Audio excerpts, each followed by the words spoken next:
5 tips for anyone wanting to start a podcast, particularly those people in the legal profession, including arbitrators and mediators. I'm a mediator and arbitrator. I've been a California licensed attorney since 1976. I'm dating myself. I've also been podcasting since 2010 on a show that I had and still have called CRE Radio and TV, which was primarily about commercial real estate. And now I have two additional podcasts, one called Uncommon Sense, and the other is Think Resolutions, of which this podcast is part of that series. Natalie is an international business strategist and marketing PR coach and consultant for legal professionals, mediators, and arbitrators. Natalie, you're much more than that, but I'm making this short. So if you'd like to embellish upon that a little bit more. While this content is directed to an audience of legal professionals, it really has broad applicability to anyone who is interested in doing a podcast. And we're going to be talking about, as I said, some of our 5 top tips on how to start and what to focus on to make it worthwhile for you. This will likely be the first in a series in which Natalie and I will be discussing podcasting and what it takes to do it and make it worthwhile. Natalie gave me a list of all of her podcasting ideas, and I'm going, well, we can't handle it all today, but boy, it's a great list. So, why don't we get right into it? Natalie, hello. Hello, Howard. So nice to be back with you. I really love doing these podcasts with you. I think let's start out with the value of a podcast. So, I had a client who has had a regular podcast. And, in a podcast, you don't actually get to meet your listeners in the same way that you would at a networking event. But this client went to a networking event. And of course, she had her name tag on. And the people sitting in front of her and behind her read her name tag and said, "Oh my gosh, you're that mediator with a podcast. I love that podcast." So the value in having this kind of medium, I think, is really important. But what I'd like to do, since we all understand now the value of a podcast, is ask you just a really basic question. Podcasting has changed dramatically over decades of time. And you've had many podcasts over time. So let me ask you the question, how do we define now in 2023 what is a podcast? Ah, well, that's interesting. Let me add a little story since you were talking about stories. After the first year or two of doing podcasts in the commercial real estate world, I was still going to conferences. And all of a sudden, people would come up to me and go, "Oh, you're Howard Klein." And people wanted to take selfies with me. And I found that a little embarrassing, but it was really fascinating. I mean, I was in a conference in Chicago, Montreal, and people knew me all over the world at these real estate conferences. So it is important. So getting back to your question that you so nimbly switched around on me. Oh wow. The definition of a podcast is so changed.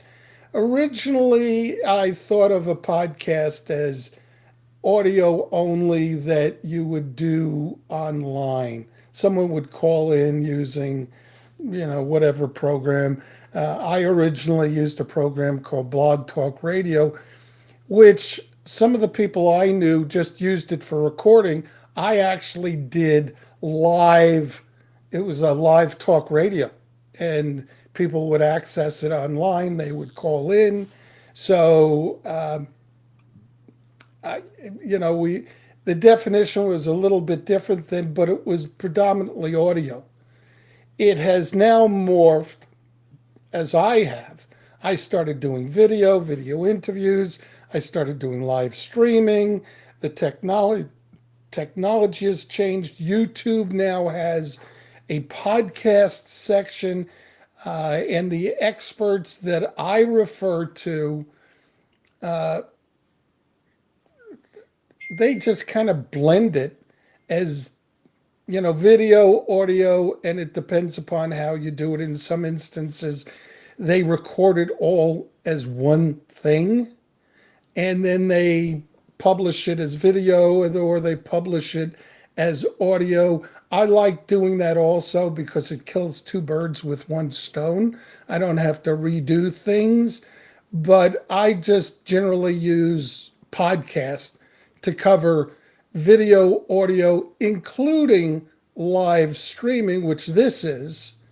And then for my purposes, I kind of lean a little bit more towards something that I call podcast as part of my effort to simplify the process. Where when I'm really focused on video, I add a lot of elements, visual elements, so people's eyes don't get tired. Where when I do something as a podcast, it's less planning and a little bit more simplified, a little bit more talking heads, and a lot less editing. So I'm not really giving a good definition, but it's any way that you're getting visual and audio out as I handle it. But you can define it any way you want. How do you define it? Originally I would have said a podcast is audio only, but I think current platforms now, YouTube, you have a video and audio podcast, and you put it under that category of podcasting. But now, even on Spotify, when you open someone's podcast, they've got the video component just next to it. And I think that allows for more listeners, more viewers to engage with you. Because if you're on your laptop, for example, and you open Spotify, you can watch the talking heads. But if you are, walking the dog and you just have your earbuds in, you can just listen. And so there are lots of really high-end, quote unquote, podcasters who use both mediums at the same time. And I think that that's really, really valuable.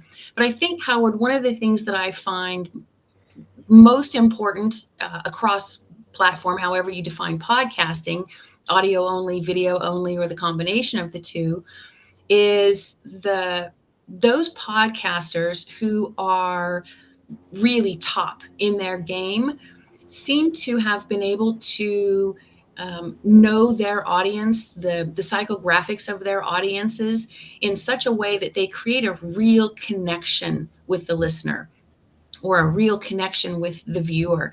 And so for you, how important is it that you truly know who you're talking to? And if you think you know who you're talking to, how do you prove that? What kind of statistical analysis or what kind of analytics do you look at to be sure that you really are getting the message across to the people you want to reach? Well, you have two different questions there. I'm not one to talk about in terms of statistical analysis. I've always kind of winged it and focused on a particular audience, and sometimes I've missed it. But what I'm doing now is I have two different audiences that I'm really talking to, and how they consume it. The information, the podcast itself is important. So for my purposes, let me look at my notes, because you have to understand what your goal is here. And the goal is, well, what are you trying to accomplish? And so in my case, what I want to accomplish is I want people to hire me as a mediator and arbitrator. I no longer want someone to hire me as an attorney. I'm not quite retiring, but that part of my legal practice is greatly diminished. So I'm looking to establish credibility, and I'm looking to establish credibility among two different audiences. One is people who can refer me business, which is predominantly lawyers, and I speak differently to lawyers than I do to lay people. And the other is directly to an audience who might either refer business to me or hire me. And so those are two different audiences. So in my case, and most of my career, I have either written or spoken to the non lawyer audience. I don't think that I can do that now. In this case, I think a good portion of my business will be referred to me by lawyers. So I pre plan what I'm doing in such a way that I try to blend it. And when I'm talking to lawyers, a little bit more technical stuff.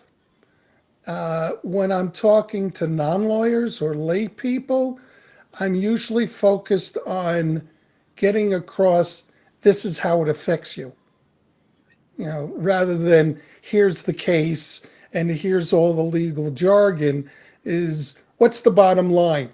Not only is this what the case is about, but what does it mean to you as a landlord? What does it mean to you as a real estate broker? What does it mean to you as a tenant? And it's a different speak. Right. So I think you're exactly right. Having the topic correct for the people that you're trying to reach, having something of value, something of benefit, absolutely imperative.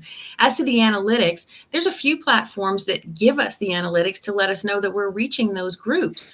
So, for example, if you go live on LinkedIn and you have a premium account, once that video has gone live on LinkedIn, you can open those analytics to see who has listened or who has engaged with you on that platform. The same is true for a YouTube podcast. You can install an app called TubeBuddy, and you can look to see the age. You can look to see where they're located. So many great analytics, so that you can really verify that you're reaching the people that you most want to have as an audience. And then you'll be able to sort of tweak or refine your content for future podcasts. And I think that, you do get feedback from people immediately in the comments, etc. That's great. That lets you know that you're reaching people in a real way. And then looking at the analytics so that you know how long they listen. Or do they log in and go, oh, I thought that was something else, and then they log right off. So you can look at all of those and then sort of track and make sure that what you think is valuable is also what they think is valuable.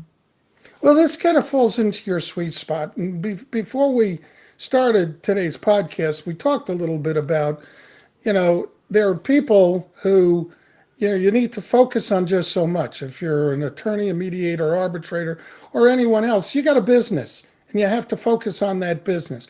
Marketing and podcasting is part of your marketing, and that's part of your business, but there's just so much that you can learn. So this kind of falls into your sweet spot, is when you talk about TubeBuddy, which I'm familiar with, and some of the other analytical tools. I'm like, no, to me, getting the content out is like the most important thing, and then marketing it, but understanding that, maybe I should be hiring you to help me with that stuff. As business people, Howard, it is one of those never-ending races that we have to be a master at so many different aspects of our practice and our practice development. So first, you have to be really good at what you do, mediating, arbitrating, litigating, whatever your specialty is. You have to be really good at handling people. You have to be really good at business. You have to be really good at marketing. And now, if you want to have a podcast, how do you get really good at being a podcaster or content creator? And you're right. It is, we all as humans have only so much bandwidth or interest. But I think for all of us, this kind of technology is going to become absolutely imperative to our business growth within the next 3 years. If you haven't really taken up this kind of tech platform, video, podcast, social media, etc., you're going to quickly be left behind. Now, if this isn't something that you want to master, it is something that you should outsource. You do need to find help. You do need to find, a production group. You do need to find editors who can help you create the graphics and market and promote and put it on platforms, etc. But this kind of technology is simply now what our clients expect us to be able to produce.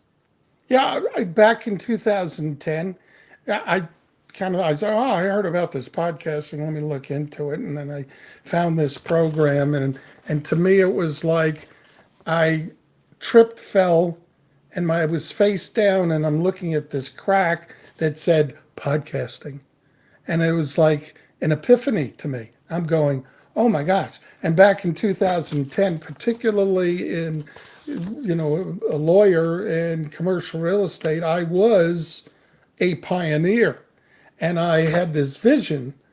I'm not going to go into detail of where I went awry, but I had this vision, and I was telling people, look, you're going to have to get into social media, and you're going to, and podcasting is one of the things that you should really pay attention to because it's really beneficial to me. And I had a very difficult time convincing people that this is worthwhile. Then came the pandemic. I mean, it took over 10 years for people all of a sudden go, oh, podcasting. And now everybody's podcasting, some doing it better than others. There's a lot of what I call Zoom podcasters, which is perfectly fine, which we're going to talk about. But I would like to, since we only have so much time for this, let's talk about the benefits of podcasting, if you might. Why don't you start? I've got a little list. You ever hear of Gilbert and Sullivan? In fifth grade, I was Pooh Bah, and I sang "I've Got a Little List." So, go ahead. The benefits are, I think, demonstrable. One of the primary benefits of having a podcast is that, we get to create a relationship with our primary target markets. They get to see us and listen to us. They get to know us. And it creates, even if it's unilateral, a relationship, a professional business relationship between us and prospective clients. And as mediators, arbitrators, and litigators, we only get hired when people like us and trust us with their issues, their worries, their fears, etc.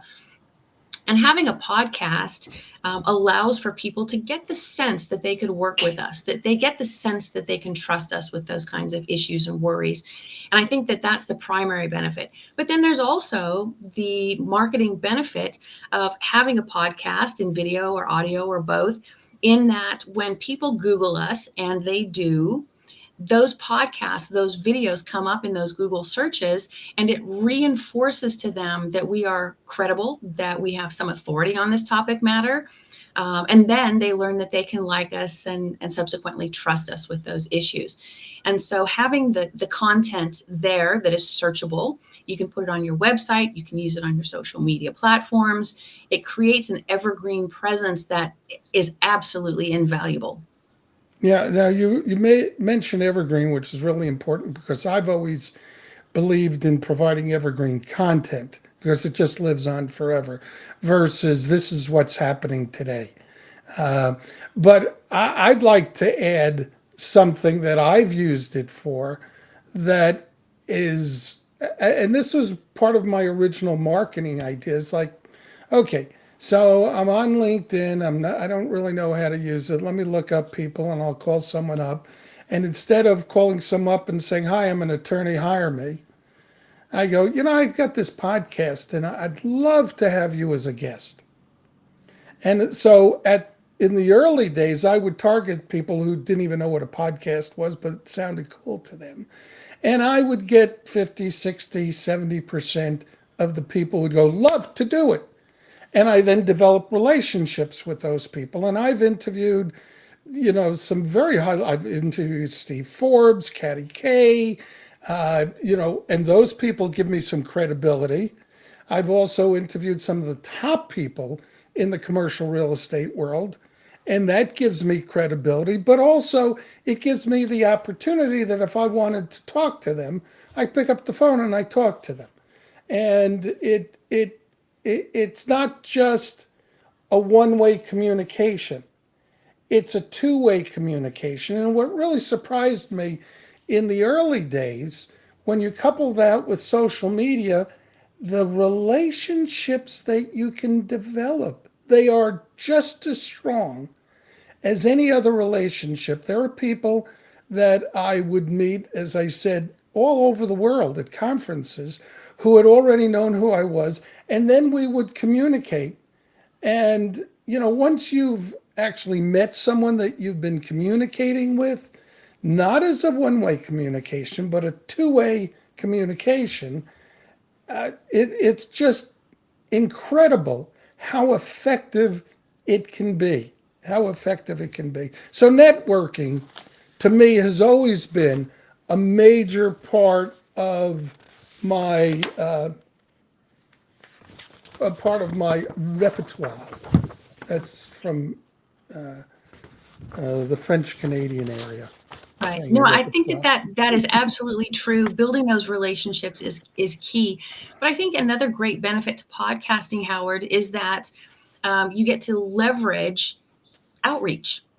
So, for example, for this podcast, all of my viewers, my subscribers, all of my sphere of influence are made aware of you, and all of your sphere of influence folks, your contacts, are then made aware of me. And so that leveraging of networks, I think, is a phenomenal way to introduce yourself to people. And so partnering, collaborating with appropriate guests like you did, I think that is an absolutely brilliant use of this kind of medium.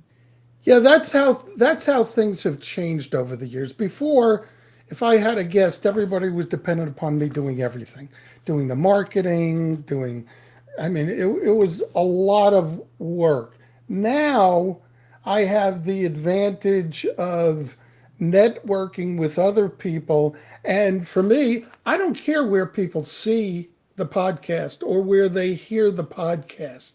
I just care that people hear it and see it and take advantage of my guest where we collaborate and try to get it out to as many people as possible because it's to our best interest, both of us. Or if you have 3 or 4 people on, and the programs that I use, which we may be able to talk about in the future, Restream being one of them, you can run this live on your own platforms, on your own social media channels, etc. And to me, it's just great. I don't have to, all of a sudden, my sphere of influence just expands geometrically rather than just numerically and only based upon my effort. Right. Since you're the PR person, let me ask you a little bit about trust and credibility. Because part of what I'm doing now is a question of credibility and who I'm trying to establish my credibility. So do you have any thoughts as a PR expert? Because credibility and trust are fundamental to marketing. They absolutely are. One of the loveliest things about podcast, videocast, is that you and I are sitting here on totally different sides of the Atlantic, having a very authentic conversation with each other. It's not scripted.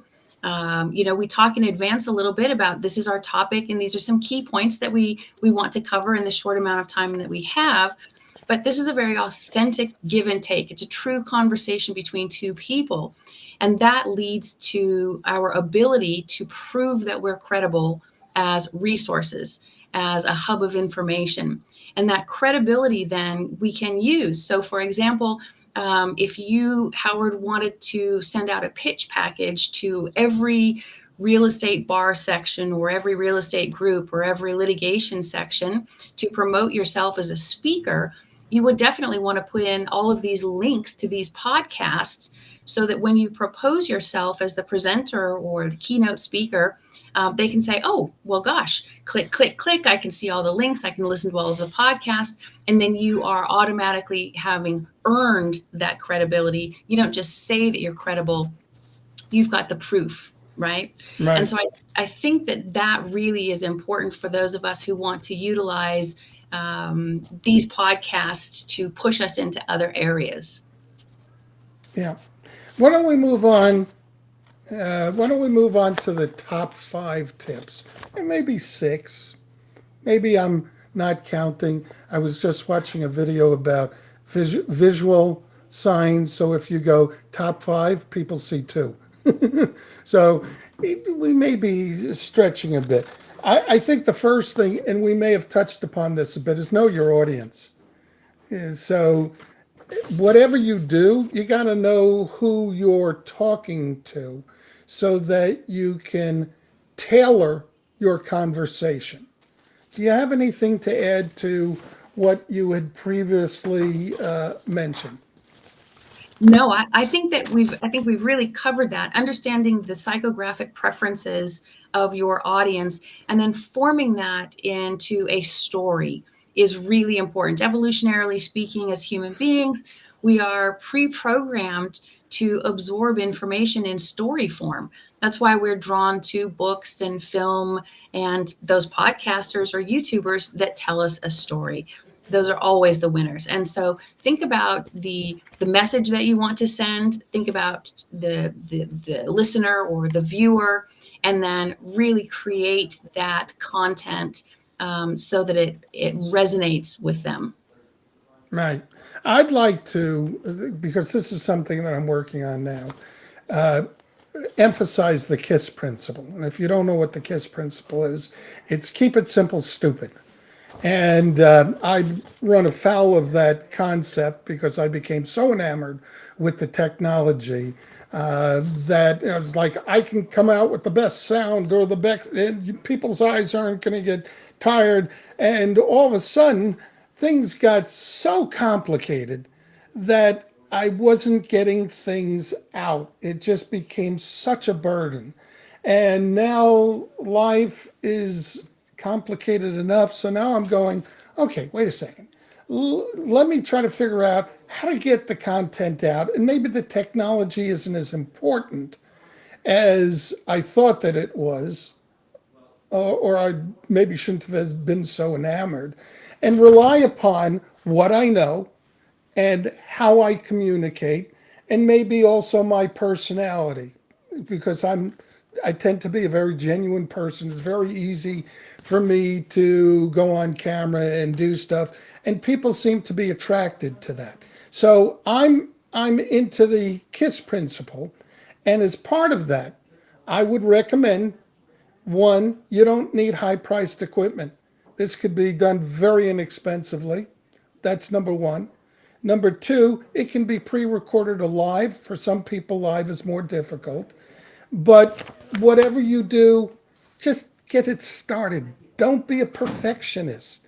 Just, it's all right to get it started and say things wrong and flub and, because when I started, my producer would say, record everything, keep everything, so that you can see how you've traveled the journey. And there were times that I would like, oh, I can't believe I said that word or I said it that way. And over time, you just kind of learn and improve. So I would like to just tell everybody, you don't have to be perfect. You don't have to spend a lot of money. Just just do it. Be Nike. Just do it. Now I'm going to ask you about consistency, which is not a word that I tend to use to describe myself. Consistency and tenacity, if I can add one more word to it, I think are absolutely imperative. And for a couple of reasons. One, people anticipate the release of your content. They look forward to it. So every Monday, I go live on my platforms doing Marketing Mondays. And I promise you that when I got COVID missed dates or my airplane is delayed and I missed those dates, my inbox is full of messages. Hey, are you okay? What's going on? You weren't there for your podcast. You weren't there on the video channel. And so being consistent really is important. And the easiest way to do that is to open up your calendar and start plotting out your topics, brief outlines if you wish, So pick your day, pick your time, and then do that. And then, like you said, you don't have to be live. So if you're going on holiday, or you're going to take a train ride or an airplane ride, and you're not going to be there on the date and time that you've promised your audience you will be, you can pre-record and then release. And you can do that on restream.io. You can do it on lots of different platforms. But I think that that's really important, because when you miss those dates, it's a sense of betrayal on the listener's part, or the viewer's part. So you want to be sure that you fulfill your commitments, and then being tenacious with it. You can't, well, you can, I suppose. You could start a podcast, do 4 or 5, and then sort of let the thing lie fallow, and then come back and do some more. The challenge, though, is that when people Google you and they look at your podcast, and they say, "Oh, Natalie hasn't posted anything in ages and ages. Gosh, maybe she quit the business." They don't even research further than that. They simply make the assumption, and then they move on to the next person. And that's true right across the board. So if you're going to commit to it, this is something that you really have to commit to doing on a regular basis. That doesn't mean you have to podcast every day or every week like I do. You could do once a month, once a quarter, but pick your date and then stick to it, or find the technology that supports that. Yeah, particularly if you're trying to establish a community, people who are following you. So I've now gotten into this thing where there are some people that I'm trying to keep my podcast down to a half hour, although there are some other webinars and stuff that are going to be longer.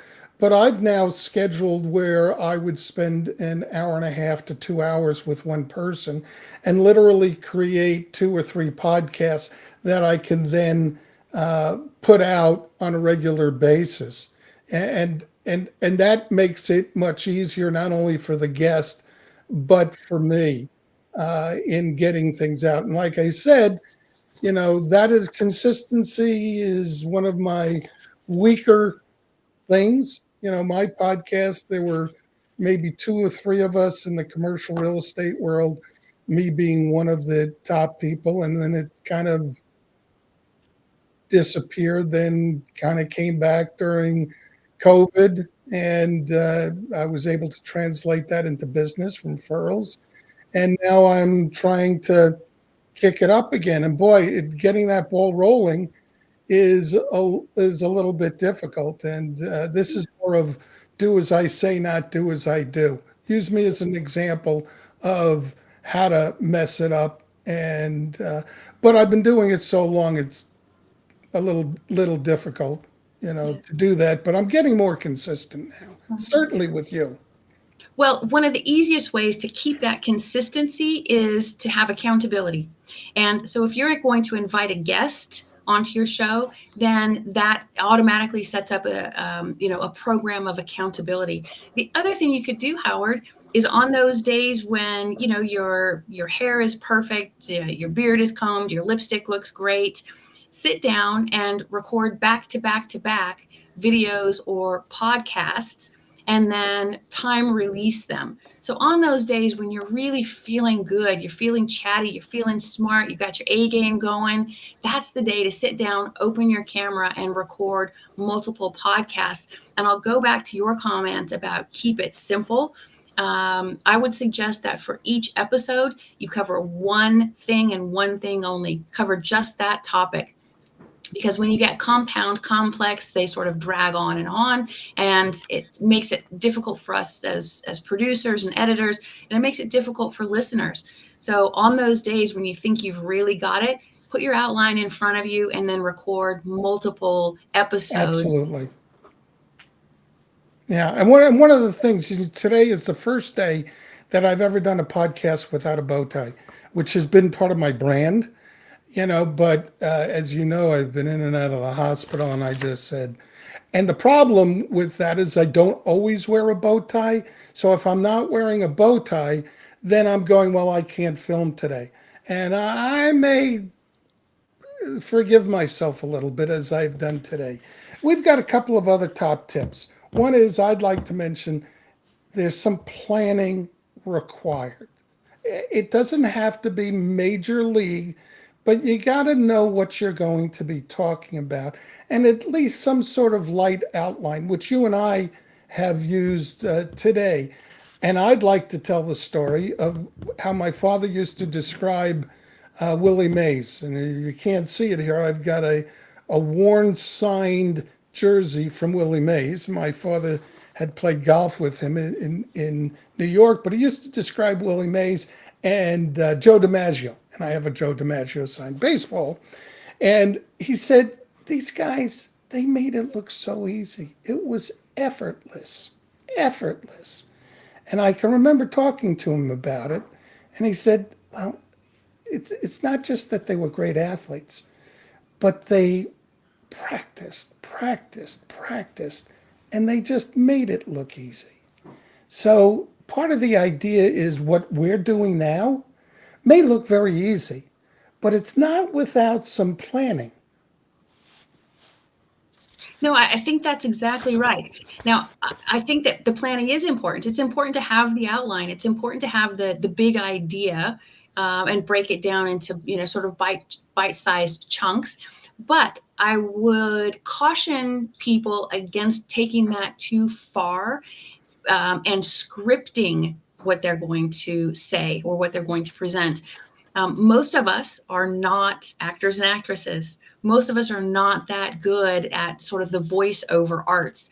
And when you script something and you read it into the camera, it's obvious that you're reading. It's obvious that it's scripted. And that creates a barrier between you and your viewer and your listener when what you're trying to accomplish with this medium is connectivity. And so you don't want to go too deep into the woods, into an outline. A broad outline is what we're looking for. I've written outlines that were clearly far more detailed than what was necessary. As a matter of fact, the outline that I wrote for today, I knew was too much, but there were key points that I was looking for. And the detail in the outline was really my opportunity to think things out. I wasn't going to read from it. I don't think I've ever read from a script. I'm not good at it. Now, I've done live theater and I've memorized lines, to the point where I think I became the character. But for something like this, I'm relying upon my knowledge, my research, and other information. And while my outline may be detailed, you wouldn't know it.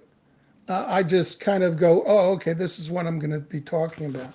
So I'm going to, go ahead before I we was going run to out say, of time. you have one more great skill, though, that you add to this. And that is that when you have a guest on your podcast, not only do you have a great outline to start with, but you also are a great listener, so that the conversation is genuine. It's a true give and take. And I think that's a real powerful combination. So you've got your outline, kind of where you want to go with the podcast, but then you have a genuine conversation with the other person. Yep. Having a guest to me is so much easier than me just talking. I love the interaction, and I'm not afraid of the curveballs like you started with me, but turning things around. But that's what I'm supposed to do. I'm supposed to be able to handle things. Now, for the last tip, let's move into something that I think that you're very much the expert on. And again, one of those things that I don't like to do. I like creating the content. Let's talk a little bit about marketing, because marketing the podcast, if nobody knows that you've got a podcast, it's it's of no value to you. So talk a little bit about marketing and what people should consider, what they might be able to do themselves, and why they might consider, hiring someone else. Well, so to market a podcast, you've got the pre-program announcement. This is what we're going to be talking about on this date, on this time. You can join us live if you have a live platform. But other than that, you can use this platform that we're on, restream.io. It's not expensive. I use it. My clients use it. And it allows you to broadcast your podcast, I think, Howard, to 33 different social media platforms all at the same time. So you Yeah. don't have to go one by one, marketing, marketing, marketing, marketing. It allows you to do a sort of one click and done process, which I think is brilliant. So you've got the before the podcast, make the announcement, invite people to join you on a given date, time, interact if you want to have that interaction. Then you've got the actual podcast that goes live on all of your platforms, or it gets posted to all of your platforms. And your subscribers hopefully will have turned on the notifications. They're made aware that the podcast has been released. And then you've got the after. And so the after is, again, you go onto your social media platforms where you can send an email announcement, you can put it up on your website, and you let people know that you've created this content and here's the link and click on it. And if this is something that's interesting to you, you're going to have a great time listening to Howard and I talk. And, so you've got the before, the during, and the after.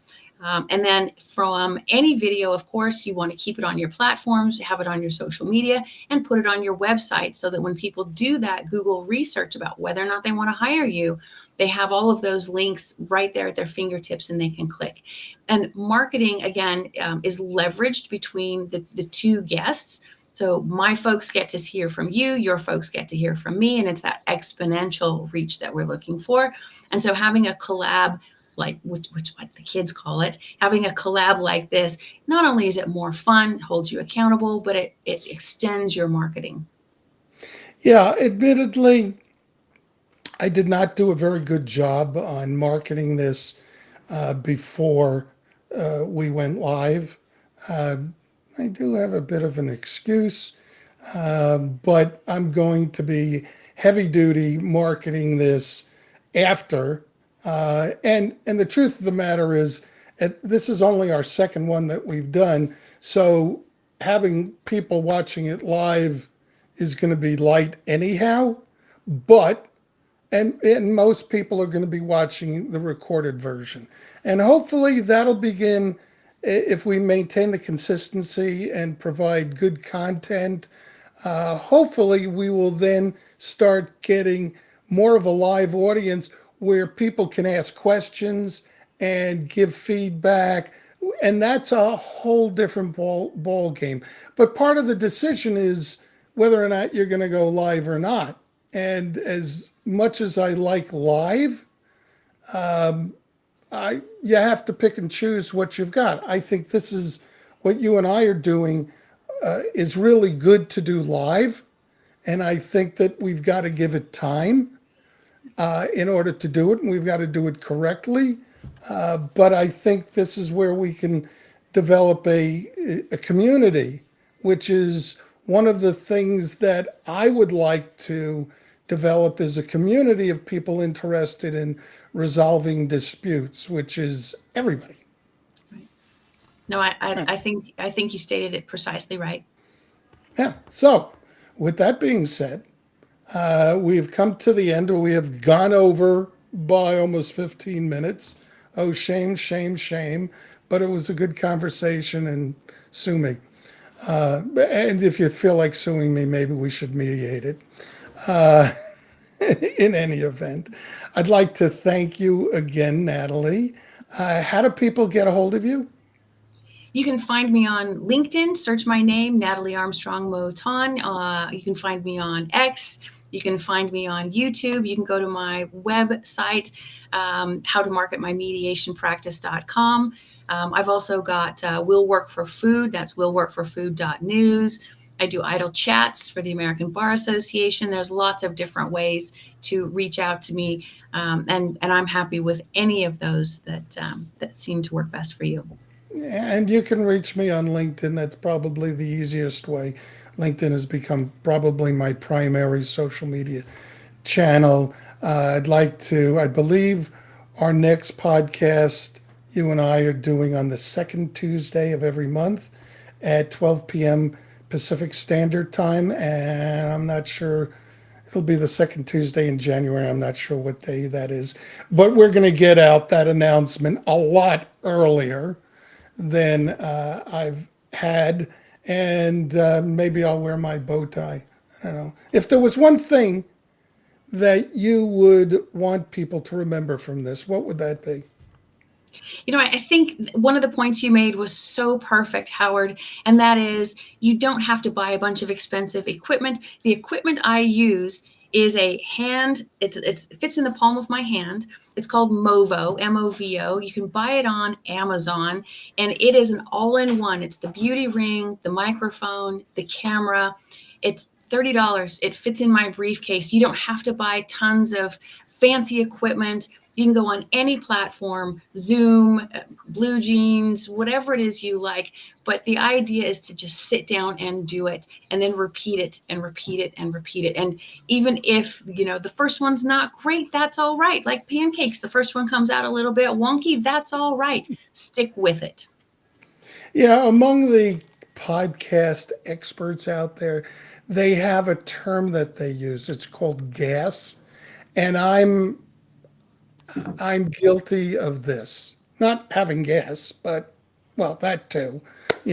My kids pull my finger. Um, no, gas stands for, among podcasters, gear acquisition syndrome, meaning you gotta buy the best as soon as it comes out.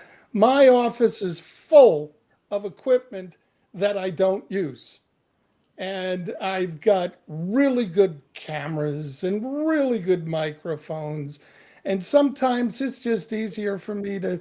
I think 2 weeks ago I did a podcast on my iPhone, and it was great. And it's so simple.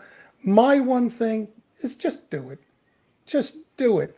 And don't worry about it being perfect. I have fallen into that trap, and I've gotten gas. Yeah. Yeah. We don't want to let perfection stand in the way of progress. No, no. Yes.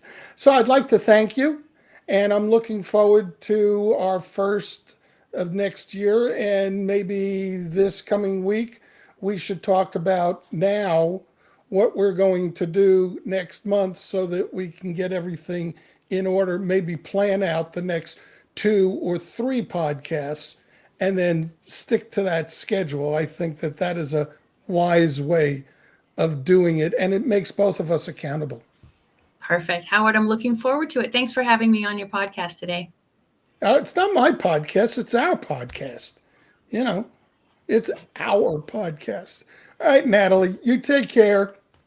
Have a happy new year, Merry Christmas, and I'm looking forward to 2024 with you. Thanks, Howard. You take care. Bye bye. You too.